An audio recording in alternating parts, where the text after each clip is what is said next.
Здравейте! Аз съм Марк Хендълс, маркетинг вице-президент на Salto Systems. Преди 5 години Salto създаде една изцяло нова технология за контрол на достъп, която нарекахме Salto виртуална мрежа. От тогава стотици хиляди автономни брави Salto са оборудвани с тази технология. Идеята всъщност беше много проста. Вместо да се поставя цялата информация за контрол на достъпа в автономните брави, което би ме накарало да обикалям сградата всеки път, когато трябва да добавя нов потребител или да изтрия такъв, или да направя каквито и да е промени, ние достигнахме до идеята да поставим цялата тази информация в закодирана RFID карта, която след това може да се обновява навсякъде в сградата, чрез това, което ние наричаме Salto Hotspot.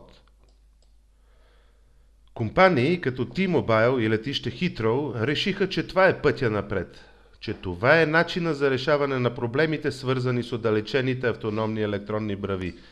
Нека да ви покажа с един пример какво можем да направим за вас и как работи. Запознайте се с Сара.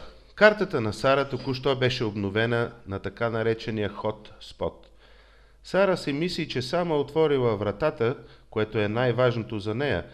Ние направихме нещо повече с картата й. Първо ние дадахме нова валидност на картата й за още 24 часа. Това, което нормално правиме, е да задаваме на картите сравнително малка валидност, така че когато картата бъде изгубена, тя автоматично ще бъде елиминирана. Независимо колко време ви е нямало, вашата карта ще получи нови 24 или 36 или 48 часа валидност. Още нещо, което направихме, е, че променихме достъпите на картата с нови права. Сара има среща 11 часа в конферентната зала, до която нормално тя няма достъп. Сега ние заредихме достъп до конферентната зала в картата й. И накрая, но не на последно по важност, вчера Майкъл си е загубил картата. Ние искаме да сме сигурни, че всички автономни брави ще узнаят за това, без да е необходимо да обикаляме сградата.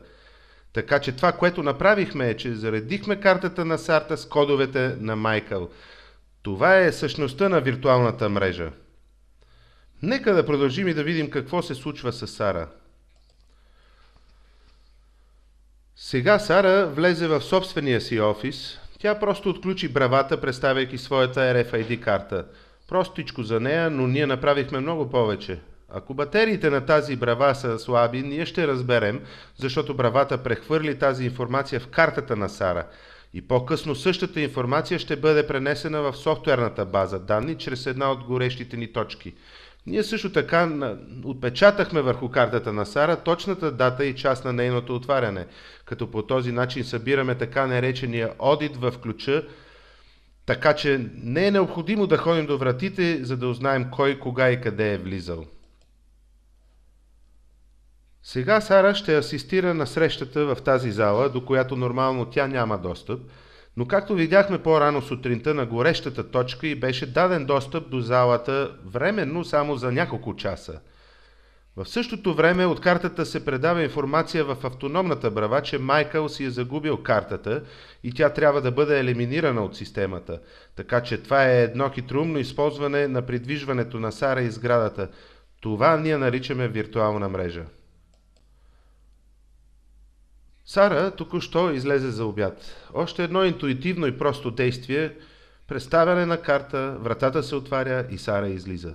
За нас отново това е момента, в който затваряме кръга. За нас тя е представила картата си на гореща точка. Много неща се случиха отново. Ще ви покажа чрез софтуера какво всъщност става тук. Сара е събирала одити цял ден без да знае, просто отваряйки врати. Всички тези одити ние можем да видим сега в софтуера в почти реално време. В същото време, ако имахме врата, на която батериите са слаби, това вече ще е предадено на менеджера по поддръжка, така че той има цялото време на света да отиде и да смени батериите през следващите дни. Ако някаква промяна в достъпите на Сара е направена през деня, те отново ще бъдат пренесени върху нейната карта. Други неща. Може би през деня някой друг е изгубил своята карта. Това също е влязло в черния списък и пренесено в картата на Сара. Всички тези неща могат да контролират и управляват от софтуера с виртуална мрежа на Salto, който е приветлив, има версии на SQL, може да работи в мрежа, но най-важното, дава ви силата да управлявате хиляди врати и хиляди потребители без необходимостта да обикаляте сградата. Връщам се малко за още един момент на летище Хитроу. Представете си повече от 1000 врати, хиляди потребители, повече от 30 горещи точки и единственият начин да управлявате това е използвайки способностите на виртуалната мрежа на Salto.